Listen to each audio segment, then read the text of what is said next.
You're listening to the Wordslinger Podcast, episode 60, Building Tribes, with Jeff Goins. Writing a book. It can be the best way to build or grow your business, or to simply tell the story that you wish to tell. Learn how to write your book in 30 days or less. Pick up 30-day offer today from Amazon, Apple iBooks, or other online retailers. It's the Wordslinger Podcast, where story matters. Build your brand, write your book, redefine who you are. It's all about the story here. What's yours? Now, here's the guy who invented pants optional, Kevin Tomlinson, the Wordslinger. Wordslinger. Hello, faithful listener. This is Kevin Tomlinson, the Wordslinger, coming at you again. One more week. Another notch in the headboard there. That went really wrong. So, how are you? I hope you're doing well. We are edging into Christmas here. Let's see. Yep. I just looked at the calendar, and actually this episode is going to go live on Christmas Day. So, Merry Christmas to you. If you're listening to this, what the heck you doing? Hang up. Put the phone down. Put the whatever it is you listen to your podcast on. Put that down. Go spend time with your family. What, are you crazy? But since you are here, thank you so much for spending time with me. Your friendly neighborhood wordslinger. And I have to wish you the very merriest of Christmases, because that's just what we do here in Wordslingerland. But and I know not everybody celebrates Christmas. I know culturally there are a lot of people who have different events that different things that they observe in their lives and their cultures, and I want to make sure that you're enjoying that as well, enjoying your time with family as well. So whatever is part of your special place, your special heart. I hope you're enjoying it. And from me, and I apologize to the non-Christians in the crowd, but God bless you. I hope you're doing well, and Merry Christmas. So, all that said, we've got a nice little Christmas gift for you today. This week I'm talking to, I'm going to go ahead and put this out there. I think he's something of a legend in the internet marketing world at this point, and that is Jeff Goins, who is an author, among other things. He's a speaker. He's got a list of credits and credentials to his name, a huge list, actually. It's ridiculous. So we're going to be talking to him today, and I hope you're going to enjoy that interview. It's all about building tribes. There are a few other tidbits in there that you may enjoy, no matter what business you're in. If you're an author, if you are just starting your own business, you got a startup going, you're an entrepreneur of any type, I think you're going to get something out of this interview. It's a lot of great information, so that's my Christmas gift to you. So anyway, I don't want to be the word slinger who stole Christmas, so I'm going to go ahead and let you slide right on into that interview and hang out afterwards. We'll have a little special moment together after the interview. So take care of yourselves. See you after the interview. Hey everybody, thanks for tuning in, and today I'm sitting with, this is somebody I've followed for quite a while, and I have to admit, Jeff, I don't know when I was introduced to your work, but I've had, over the years, at least the past couple of years, I've had numerous people introduce me to your work over and over again. But I'm talking today with Jeff Goins, who's an author, blogger, speaker, podcaster. Pretty much the only thing you don't seem to do is sleep, man.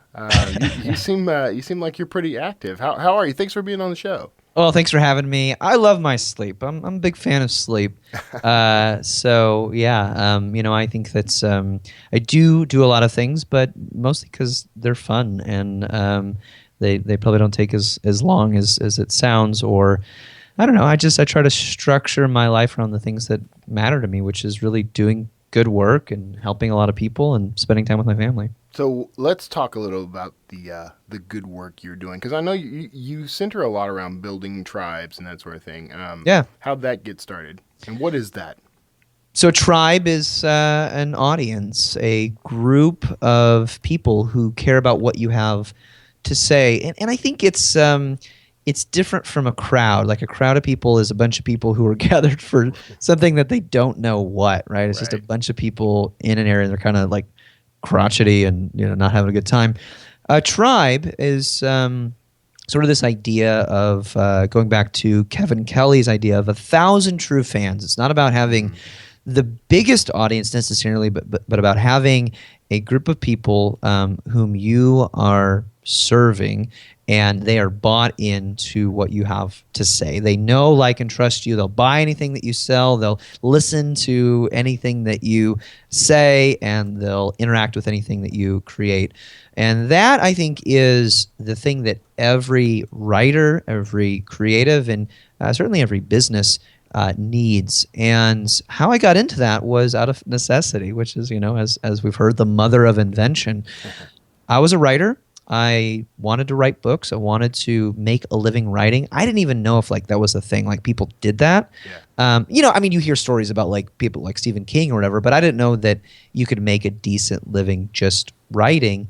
And it turns out you can if you have a tribe, if you have a group of people who care about what you have to say and will listen to you and are following you along through your journey. And so I built a blog. I launched a blog really based around this idea of, hey, I want to write, I want to figure this out, and I'm going to share with you everything that I learn about trying to get published and trying to build an audience and build this thing called a platform, which everybody was talking about 4 years ago and even still today. And I just was going to talk about what I learned as I built it. So people watched me build my brand and kind of came along for the journey. And over time, that created some credibility. And so now I write books and speak and teach people through online courses and also through my blog and podcasts how I did that and how I continue to do that. And it is very possible for lots of people to get paid to share their message if they're willing to do the work, to be generous, find out what connects with the needs of others, and then diligently share that, persevere through the tough times. It's not an easy thing, but it's possible, and it's amazing to see the way that people are doing that today. It's just an incredible age that I think we live in. I like what you said, by the way, about being generous. And I'm always curious because I know lots of people talk about this. I mean, lots of people talk about how entrepreneurs are people who sort of give first and take second, right? So, in what ways should someone be generous while they're, building their tribe and pushing forward in their career? I think it depends on what you have to offer, but I love Derek Sivers' quote on this, which is, what's obvious to you is amazing to others. So I think being generous just begins with you talking about stuff that you have struggled with at some point or still struggle with, that you have a problem that you have faced and solved part of or all of. When we share our struggles, our journeys, the things that we've learned through life, through business, through experience, it's a big world out there. There's 7 billion people out there. When you start sharing your personal experience, you find that you're not alone and that you're not as unique as your mom told you that you were. And that's really good news. I mean, of course, everybody is unique in a certain respect. You've got your own, unique DNA and all of that. Right. And nobody is you. But I am amazed, and the internet has really illuminated this for me, how I can talk about anything. In any niche, in any category, in any way, and it's going to find an audience. Maybe not necessarily a huge audience. That's a whole other ball game, but it's going to find somebody to connect with. And, I've never been great at math, but it's funny the way the numbers work out. Go back to what my mom said. You're 1 in a million. Like, that was a really special, nice thing that she said to make me feel like a beautiful and unique snowflake. But if there are 7 billion people in the world today, the way that the math works out on that is there are 7,000 people out there just like you. Right. Now, I know that's just a saying, but isn't that interesting that you're not that unique, and that's really good news. And one of the ways that you can begin to build a tribe is talk about things that you have experience or expertise with, and you may not know that you're an expert at that because it's obvious to you, but it's amazing to others. So initially, I think you just got to throw some darts and see what sticks. Right. But then when you find something that sticks, when you see that your content, your message, it's resonating with somebody, then you go deep with that. Jim Collins, in his book Great by Choice, talks about bullets before cannonballs, and he's just talking about risk-taking in business. Before you go big, go small. Right. Shoot a little a bullet, see if it hits something. If you're, I think the analogy is like a naval analogy. They'd shoot bullets, and then when they heard it hit something in the night, then they'd shoot a cannonball and sink the ship. And the same thing's true with creating content and with being generous. I think that what we can be the most generous with is our knowledge, what we have learned that has helped us overcome something. It could be a disorder, it could be a financial struggle, it could be some simple personal problem. When we share the things that are obvious to us, we start finding that they're amazing to some people. And when you start to see that resonance, you have the beginning of a tribe. So when you started, are you doing the sort of writing you thought you were going to do when you first started out? Yes and no. And I think this is true for most writers that I talk to. I wrote a book earlier this year called The Art of Work, and it's really about finding your calling. And what was fun about that book was I interviewed hundreds of people who had found their life's purpose, and 9 out of 10 of them would tell me the thing that I ended up doing was not what I expected to do, right. or it happened in an unexpected way. And that's true for me. I wanted to write books. I'm an older brother of 3 siblings, so I love telling people what to do. So I've always kind of been like, go do this, Yeah. So I've always written kind of instructional, personal development, self-help kind of stuff. So I assumed that I would do writing something, in that sort of vein. But this whole idea of being the writer's writer, which was kind of how my blog got started, and sharing my journey and building an audience partly around that, and launching this online business, and teaching courses for writers and creatives, and teaching people about online marketing and online business, that I never imagined that. And Right. I think there's 2 ways to think about that. Like, I didn't end up doing what I wanted to do, or when we're starting out, we really have no idea what we want, and where we end up often surprises us. And I would say where I ended up was so much better than where I thought I wanted to go. Yeah. I wrote these 10-year goals 3 years ago, and one of the goals was to publish a book. Another goal was to be able to quit my job and replace my income and eventually my wife's income through speaking and writing and consulting. I did all those things like within 18 months of writing those goals. They were 10-year goals. Wow. I've written 4 books. I'm working on my 5th, one of which was a best-selling book. Where I thought I wanted to go is so far behind me at this point that I'm kind of like, I don't know what else to do. Like, I don't know what else there is to want. And you start dreaming bigger dreams and all of that. But it is really, it is amazing. And I think that's the power of community. It's amazing when you start doing work and it starts resonating with people. Maybe that's a blog, maybe that's a software company, maybe that's whatever thing to you that's obvious, that you recognize there's a need in the world. I want to fill it. For me, it was realizing I'm a writer and I'm trying to get noticed. And what I realized is writers are really bad at marketing. They don't want to do it. They don't like it. Right. And so I started writing towards that audience and just sharing what I was learning, and it was pretty obvious to me, and it was amazing to other people. And so when that community starts to come around the work, amazing things can happen, things that you never dreamed of or imagined. And to me, that's the kind of life that I want to be living. I want it to be an adventure. I don't want it to work perfectly according to the plan. And the kind of writing that I'm doing now is so much different and frankly better than what I thought I'd be doing. So in what ways is it different? Like, how did it change? Well, like I said, being the writer's writer, I never thought I would do that. Becoming an entrepreneur, and talking about business and the business of writing and the amazing opportunities of the internet. Right. Through that process, I think I found my voice, and I think that if you would have asked me 5 or 6 years ago what kind of writer I wanted to be, I would have probably said I want to write memoir, because what I want to do is I want to share my personal experience in some way that's helpful to people. Well, that is actually what I'm doing, but I'm doing it in a more sort of instructive way. But still, like, I tell a lot of stories. I love creative writing, and there's a lot of that in my writing. But that's That's very different. I've never been into technology. I've never cared about business. I've never cared about marketing. And when I started getting into this stuff, I realized this isn't evil. This isn't bad. This isn't scary.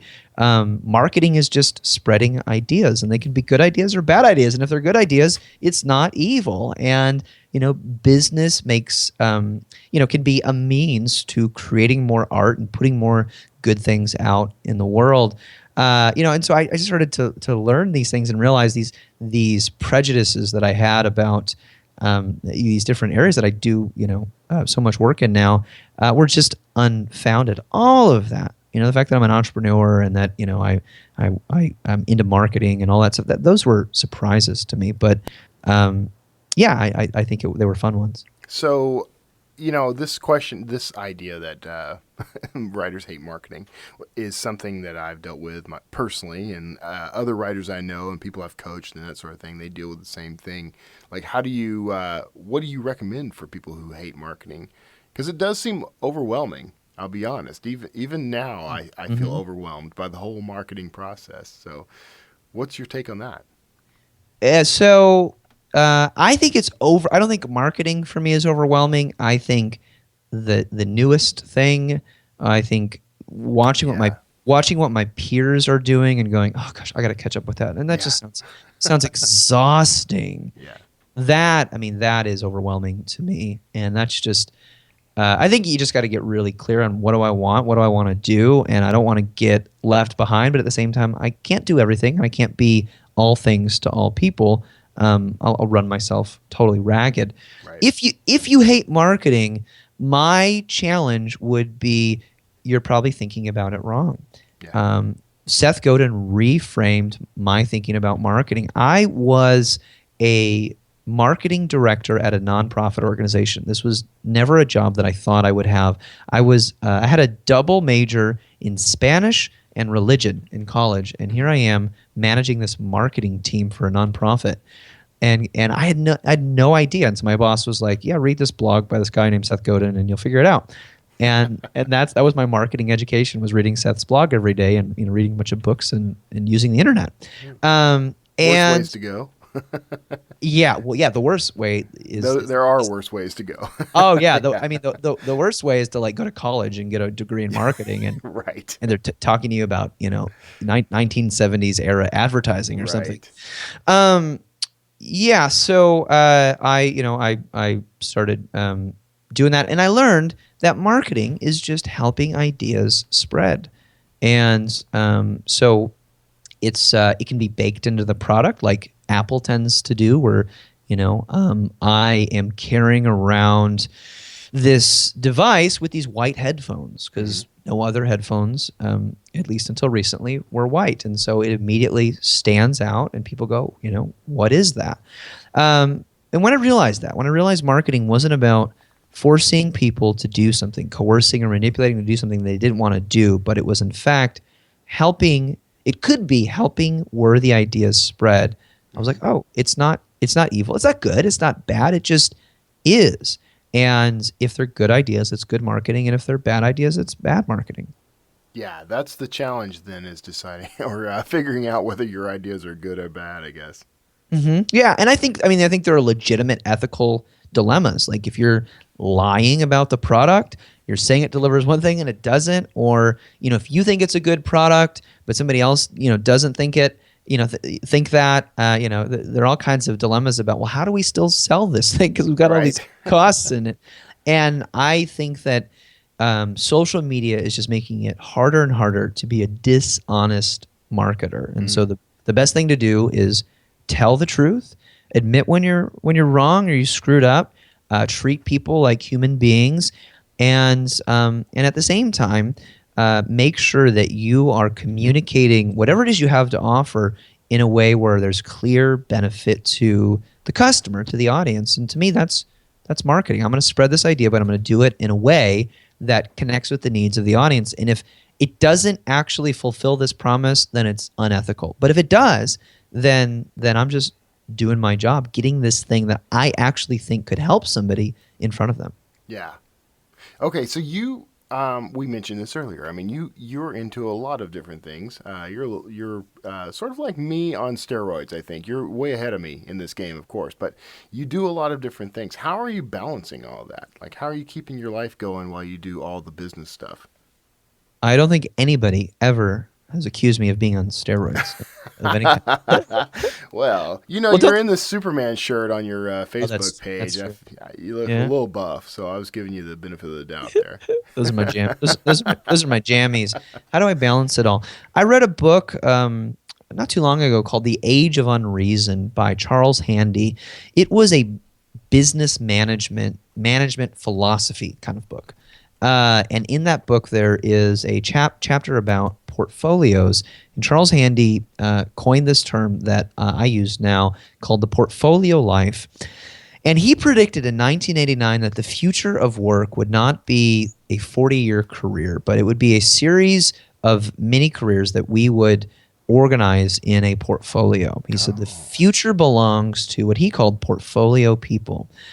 Incidentally, not too long ago, a couple of years ago, Forbes released a study that was predicting by the year 2020, half of the American workforce is going to be freelance. And by 2030, it's going to be over 60%. And so, what is a freelancer? It's a person who has multiple jobs, multiple gigs at any time. Right. They are a portfolio person. Charles Handy was right. The portfolio life is an inevitability for many of us in the workforce right now, and definitely for our children. So I think of what I do as a portfolio. Like, I am investing my time into more than one thing because A, it's more fun. I like doing multiple things. I don't like doing the same thing 8 hours a day every day. And also because it is the smartest way to invest your time. If you think about a financial portfolio, an investment portfolio of money, unless you were just like really, really sure that there was this like one stock like Apple in 1999 or something that you could invest in and make a killing, that would be dumb, right? Like the best thing that you could do is diversify your investments. I think the same thing is true with your work. You want to have a portfolio of smart investments. If it's too diverse, if it's too broad, you can sort of water down where you're investing your time. But if it's too concentrated in a single activity, then there's a lot of risk there because you're just what if we replace that job with a robot? I mean, I know lots of people in their 50s and 60s who are out of work because they did one thing for 25 years and now that thing doesn't exist anymore. Right. How do you overcome that, though? I guess you have to sort of start learning new skills at that point then. Yeah, that's absolutely right. Yeah, transfer skills anyway, right? Or you have to realize that you do have other skills that you just haven't used, and you've got to rekindle those. Yes, yeah. It's interesting. I'm reading a book right now called Abundance: The Future is Better Than You Think. I don't know if you've heard of that. I saw that. I've heard of that book. Fantastic book, and one of the things that it calls out is the sort of the technology boom in like Africa, where everybody's starting to get mobile phones and tablets and that sort of thing. That's true. Mm-hmm. And how that's changing the landscape of everything. And a lot of workers are now having to contend with for example, I'm a copywriter. I've been a copywriter most of my career, and now there are copywriters working on cell phones out of Africa. So that's changing that landscape. So now I have to sort of dig in. Yeah, absolutely. What do you think about that, though? What you come to? I know part of this is going to be choose the thing that you want, focus on that task, I guess, or that career that you're after. But what happens when that career gets sort of sidelined? There's a couple of options. There's not just one option. I think sometimes people get lazy about this and they go, well, I can't do that anymore because of technology. Well, in the case of being a copywriter, for example, when people are offshoring and outsourcing, to less expensive means, you've got a couple of options. One option is to quit and just go do something else. Mm-hmm. Second option is to just complain about it, which a lot of people do. Right. The third option is to get better. Yeah, I'm doing all of those. I'm doing all three. Yeah, sounds pretty familiar. Get so good that they can't ignore you, to quote Steve Martin. And stand out from everybody else. One of the things that I've realized Because what I do is I share my message with an audience and it resonates with them, and there's so much value exchange that some of those people are willing to pay me for products and services that provide a livelihood for me. And this is a very attractive business model these days. So I have a team of people that work with me, a small team of people now, and I have noticed over the years that I tend to attract people who want to do what I'm doing, which, aren't necessarily like the best people to hire long term. It's good for them, Right. but I'm going, wow, I kind of want you to stick around and help me build my thing, not just your thing. And so I used to be really insecure about that. I'm not that insecure about it anymore because I realize what I do and what I have done is crazy hard, and most people fail at it. And so if somebody wants to come and steal everything that I know and do and go do it themselves and they can succeed at it, I go, kudos to you. Right. Because you made it, and most people don't. Most people want to start a blog and build a business and think that they don't have to learn about marketing and entrepreneurship and learn all these skills that I had to force myself to figure out just to survive. I think it's the benefit of it is really attractive because you read the 4-Hour Workweek or something, you're like, oh, I could do that. Yeah. And you could do it, but a lot of people aren't willing to do the work, and now I'm just realizing I don't have to be that scared about competition if I just focus on being great. And, when a lot of people just are going to check out. So I would do that. But, to go back to what you said earlier, diversifying your skill set, I think, is important. I'm not a fan of doing so many things that you're a jack of all trades. I think you should be a master of some. Yeah. And what that looks like for me is picking a core competency, something that's fun, something that you enjoy and that you're good at. And I think it should be something that meets 3 criteria. You're skilled at it, you like it, and there's a demand for it. Yeah. Skill, passion, and demand. That's a sweet spot. Find something that fits in that sweet spot, or maybe there's a few somethings. Pick one of those, and then ask yourself honestly, are there ancillary skills that are necessary or helpful that complement a career in this field? For example, pick my field, writing. Right now, you cannot be a writer, or it's very hard to be a successful writer who doesn't care about the internet. Right. It doesn't know anything about technology or marketing. All the publishers whose businesses, whose margins are shrinking, are not. They're not writing big checks to people who don't have big followings or don't have an email list. That is very, very, very rare. And so if you want to do that, you're going to have to figure out technology and marketing. But say, I don't want to work with a publisher. I want to self-publish. You're going to have to figure out technology and marketing even more. How do I get something up on Kindle Direct Publishing service? And how do I get something on Amazon? How do I do this? You're going to have to figure that out. So I think, figure out what your core thing is, but then find some ancillary skills that you can spend time getting good at, acquiring knowledge through the library, through Wikipedia, through the fount of knowledge that we have available to us that many of us are neglecting. That to me is sort of the smart strategy. Find something that you like, that you're good at, that there's a demand for. Then find some other skills that you could get pretty good at. One of the things that happened with me with being a writer is one of those ancillary skills was entrepreneurship, where I realized, if I sell online courses and sell ebooks and do some of this online business stuff that I see other people doing, I can fund my writing career and not have to worry about writing a book this year just to pay my rent. And it gives me a little bit more time to be a little more creative and gives me a little more breathing room while still taking care of my family. Well, through that process of really learning business as a necessity to fund the writing, I've become, pretty decent at a certain kind of business. And now I have friends who are starting other businesses and they're saying, hey, can you help us with this? I have to be very careful that I don't get distracted from what I feel is my core thing, which is writing. But those are fun things too, where I go, oh yeah, let me help you launch this business and get some equity in that. And so what is fun for me about that is when you do that, you can kind of build these little bridges to other career opportunities if for, by some chance your field disappears or nobody needs what you have to offer. That's what I like about having those ancillary skills that could eventually turn into other careers. Because to quote Charles Handy, I have to be very careful not to say Jack Handy. I know. I see. I'm making notes here, and when I first jotted it down, I wrote Jack Handy. With deep thoughts. Deep thoughts. What Charles Handy said, we're all going to be portfolio people. You're not going to have a 40-year career. Yeah. So just be ready for that. The thing that you're doing now, in the way that you're doing it, you probably won't be doing it in 10 years. That'll be very, very rare. Yeah. So be prepared for those little career migrations and have other skills at the ready. That's very interesting because, I feel like that's been my career. My entire career has been a portfolio career, though I never thought of it in those terms. And, one of the challenges I think I've faced, at least, and I know others have faced it, is that there's a perception from, we'll call them the old school crowd, I guess, that, if you haven't, stuck out a job for 10, 15, 20 years, then you're not committed, or you're too wishy-washy to depend on or something like Right. that.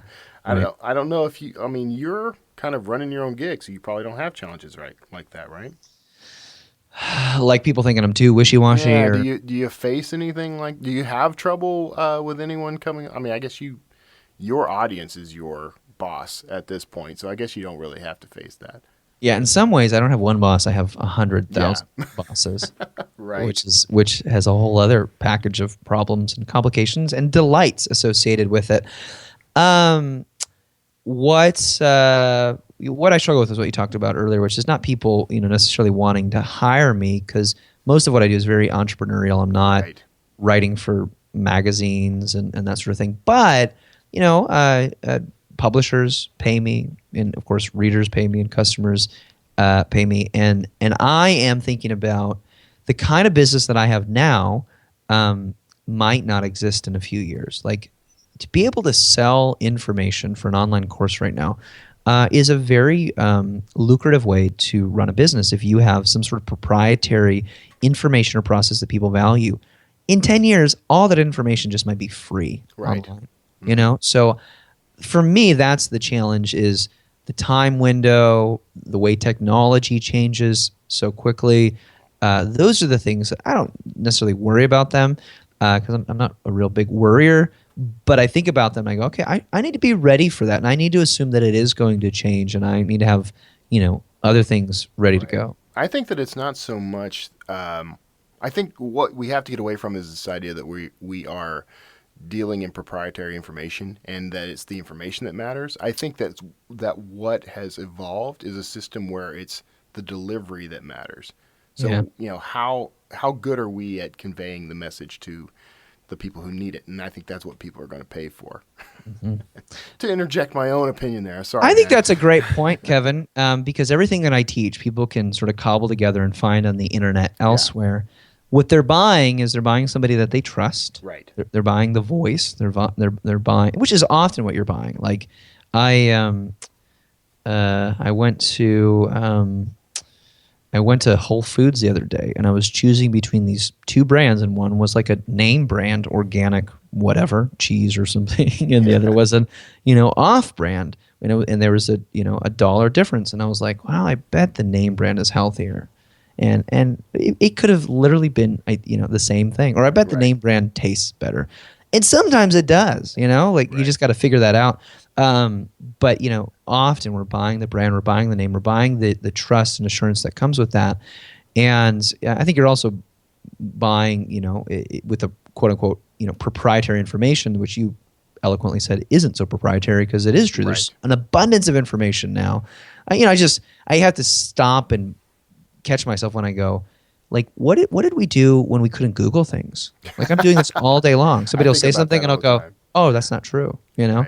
Like you would just not know. Yeah. You would just the world before Snopes was an interesting world. Well, your email inbox was an interesting world before that, right? Where you get these conspiracy theories, and you go, like, now you just go, that's not true. I was on an email chain the other day where somebody said something, and I go, I bet that's not true. Yeah. And I Snopesed it, and it wasn't. I go, hey, this is an urban legend. It's harder to turn Snopes into a verb. Snopesed it. Yeah. I think we're gonna trend that. We're gonna do that. Snopes. You heard it here first, everyone. Do you primarily self-publish, or do you traditional publish? How do you I've self-published one book. I've traditionally published 3 books, and I'm working on my 4th. Who's your publisher, if you can say? I don't even know. what the rules are when it comes to that? I don't even know either. My current publisher is Thomas Nelson. They're part of HarperCollins. Yeah, I've heard of the group. So what was your experience like between those two? Publishing, self-publishing, and traditional publishing. What are the major differences there? Well, money is one of the major differences. I made more money self-publishing. I do at like least, money. At least initially. Fan of money. Yeah. My first ebook, which came out the second year of my blog when I was still establishing my audience, sold something like 10,000 copies and made me $50,000. Wow. In the first year. Yeah, off of a book, off of a 20,000 word digital book. Wow. Yeah, and then I turned that into a course and made another $100,000 that year off of the course. I'm doing the wrong kind of writing, is what you're telling me. Well, it was just, it was crazy. It was a really wild year, and my wife and I had just had a baby, and I was trying everything I could just to figure out how to not go broke, because we could not live off of just my income. My wife wanted to stay home and be a mom. We couldn't afford for her to do that, but I really wanted to do that for her. I wanted to see her do that. That was an important value for our family. So I was like, I'm just going to figure it out. I'm going to do whatever I need to do. I'm going to be honest and ethical, but I'm going to learn whatever I need to learn and, figure that out. And so the self-publishing route, I think, can be lucrative. You got to figure more stuff out. You've got to do all of the work. Traditional publishing works if you absolutely do not want to worry about any of that stuff. But in my experience, you still got to worry about 80% of it, of the marketing, getting the word out. You're still going to be the person who cares about it most. Traditional publishing gets interesting if you start selling a good amount of books and a publisher sees promise in you and starts throwing money at you that you can't make in the short term, like multi-6-figure, 7-figure book deals. That's when it gets interesting. And there's still, lots of book deals that go down like that every year. Or you don't care about making money off of books, and the point of the book is to generate leads for an online course or a coaching program or something else. My friend Michael Port, people are like, why don't you just self-publish? You have the audience, And he says one of the reasons he traditionally publishes is if he had to set his own deadlines, he'd never finish a book.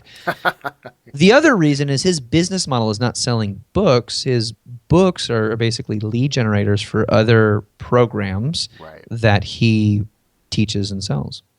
Right. Yeah, I kind of have a whole program centered around that idea of writing for marketing and or writing as a marketing tool or books as a marketing tool. So I get that.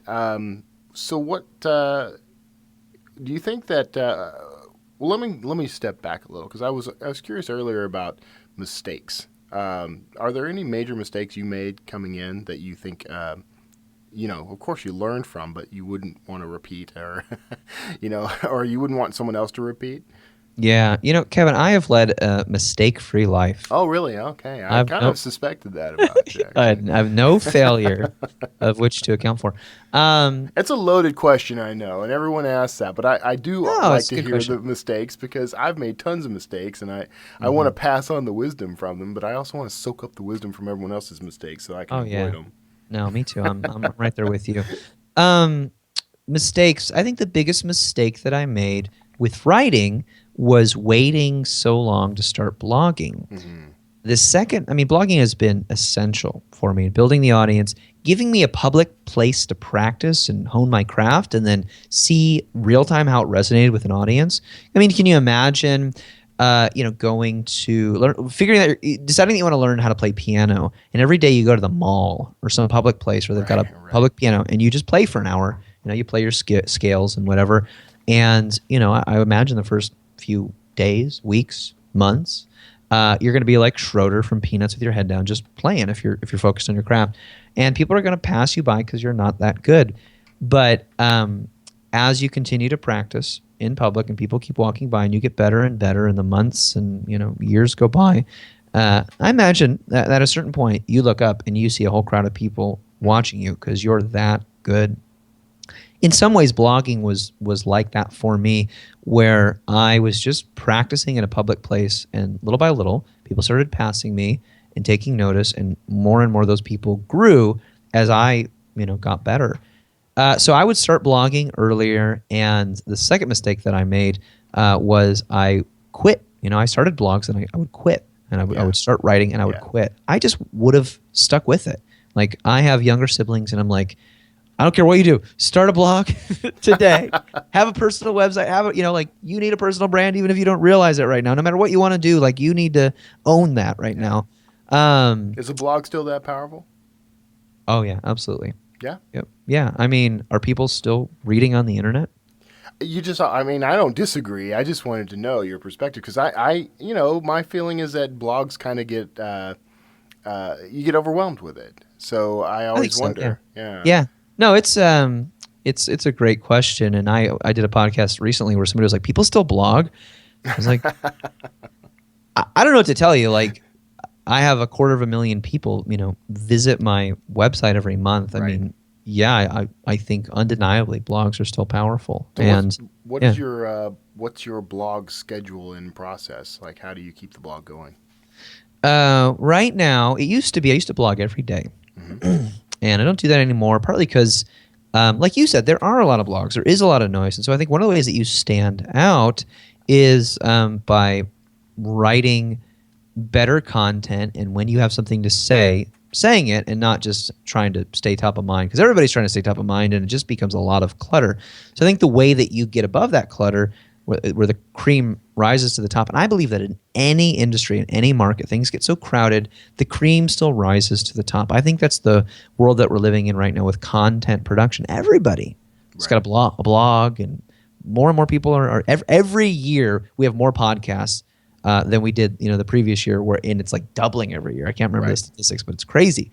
There's only two good ones, though. There's this one, and I think you have one. So, mine. That's right. This American Life is pretty good. This American Life, we'll give them that. Yeah, the #1 podcast. Yeah, and I think the way that you rise to the top, or at least the way I'm trying to do it, is publish less frequently, but do it more powerfully. Yeah. So one main blog post a week. And then I do a podcast on Mondays and Wednesdays. And then sometimes we'll do something on Fridays. And I send one email newsletter on Monday mornings. That's how I do it. And I write every day, and then have a system for how I edit and save content and prepare for it to be published. But really my goal is to just constantly be filling the queue with something, so that I always have something to pull out that I can kind of dust off or polish and get ready to publish. Yeah. Do you find it challenging to get material together, to find something fresh and new? I don't. I find that the more you write, the easier it is. And the less you write, the harder it is. Right. That's what I tell people. But it's tough to get that idea across, especially when someone's first starting, because you face that blank screen and it blinks at you. And I think it is harder to start. I mean, think about going to the gym. Like, if you are doing it every day and you've been doing it every day for 6 months, you're not going to be as sore as the day 2 or 3 after your first day of doing a leg workout in a year. It's gonna be a lot harder, and the more you do it, the easier it gets. I think that's a sort of a principle of life. Right. And then you can work on improving various areas. I mean, you do. I like the pattern that you set up there. I think I'm gonna mimic that pattern. The idea of you've got your podcast. You do the podcast twice a week, right? Once a week. One podcast. Okay. Yep. One blog post, one podcast, and then occasionally an extra post. Okay. So see, that's a great. I mean, that's scalable. That's maintainable. I can live with that. So I like that cadence, though. And are you writing about and talking about the same stuff? I mean, are they connected? The podcast audience is a little bit different. I think that's an important principle. You create the kind of content that you want to create, but I think you need to tailor it to the rules of the medium, right? So, photos go on Pinterest, not long form essays. And the kind of stuff that I post on Facebook is not the kind of stuff that I post on Twitter. It's the same message, but it's packaged differently. Similarly, podcasting is that way for me. And I started the podcast to talk about something other than writing. And so what the podcast has become is sort of it's the portfolio life, and it's about really the business of being a creative person. So, how do you manage these different things in your portfolio? How do you be a marketer and a social media guy and your own CEO and the chief creative officer of what you're doing. How do you do all these different things and do them well and successfully? And that has generated a different kind of audience. And so that's what's interesting, but also kind of fun is different audiences or different segments on different networks get different parts of your personality. Kind of like you don't talk about the same stuff the same way with all your friends. Right. You've got your friend that you watch sports with, or your friend that you drink beers with, and your friend that you do this with, and you do different things with different people. Similarly, I think that if you're doing social media well, you need to be doing that. Yeah, I agree. 100% agree. So, okay, we're kind of at the end of our line here. So I want to give you a chance to talk about anything that's coming up and anything that you're wanting to promote right now. I know you got some stuff going on. I helped you promote a couple of things. So what's going on in Jeff Goins' world right now? Well, I appreciate it, Kevin. I don't know when this is going to air. We're currently launching a course right now that we do a handful of times a year. That's called Tribe Writers.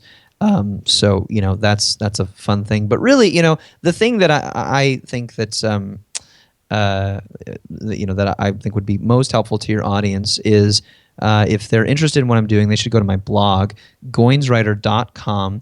And when you go to that blog, there'll be a big page where you can enter your email, and you're going to get signed up to get a free ebook about how I built my audience. I think every creative person, every entrepreneur, every writer, everybody who has something to say or share with the world needs to own the process of building their audience. When you have that tribe, you have control. Mm-hmm. And that ebook, I talk about how I built an audience very quickly to 100,000 people in 18 months and was able to quit my job and replace my wife's income and then eventually triple it, all within that 18-month span. I talk about how I did that in that short ebook. And if that's interesting to the person listening to this, I encourage you to go check it out at goinswriter.com. They're interested. They're already typing. All right. Well, I really appreciate you being on the show. Thanks so much, Jeff. And for everybody listening, I'm going to have links to everything Jeff discussed in the show notes, but definitely check out goinswriter.com, among other things. You can also connect with Jeff on Twitter at Jeff Goins. You can connect with me on Twitter at Kevin Tomlinson if you can't find Jeff right away, and I'll help you. I'll point you in the right direction. So thanks again, Jeff, for being on, man. I really do appreciate it. Mm-hmm. Thank you, Kevin. It was my pleasure, and thanks, everybody, for listening. Take care, everybody. And that was my interview with Jeff Goins. I hope you really got a lot out of that. I know I did. I always do. I just want to I'm not going to keep you. You should be with family. That's where you should be. So I'm not going to keep you. But what I did want to do is take one last shot at wishing you a very Merry Christmas. And I hope God blesses you with something great as we move into a whole new year. Probably the next time we hear each other, talk to each other, it will be 2016, which is going to be kind of a sort of a record-setting year for me, I think. I'm getting geared up to do a lot of cool stuff in 2016. I hope you are too. I'd love to hear about it. Why don't you tell me all about what your plans are, what your goals are for 2016? And you can do that if you go to wordslingerpodcast.com and leave me an email there, or you can leave me a voicemail on SpeakPipe, which is this little orange tag that's on the right-hand side of the screen. Just click that, and you can speak right into your computer box, your phone, whatever, and leave me a voicemail. And you can also leave me a voicemail the good old-fashioned way by calling me at 281-809-WORD. That's 281-809-9673, where you can leave me a voicemail, ask me a question, play, put a comment on there you want to play on the air, whatever you want. In fact, here's something. Maybe this will get your attention. If you'd like to promote something, and you can do it in, let's say, 15 seconds or less. We're going to keep this a little short. But if you want to promote something, why don't you go ahead and call me up, leave me a voicemail, and I'll play it in this segment of the show, and we'll see if we can get you some business going. So something I wanted to try out. Consider that my Christmas gift to you. So take care of yourselves out there. For those of you who don't celebrate Christmas, I both understand and appreciate you. I hope you have a wonderful time of year, whatever the holiday means to you. And frankly, I think whatever your beliefs are, whatever your cultural positions are, this is a good time of year to just kind of take stock in what you have the gifts and blessings that are in your life, the family and friends you have. So do that. Just do that, if nothing else. So take care of yourselves out there. Merry Christmas to you. God bless you. And I'll see you in 2016.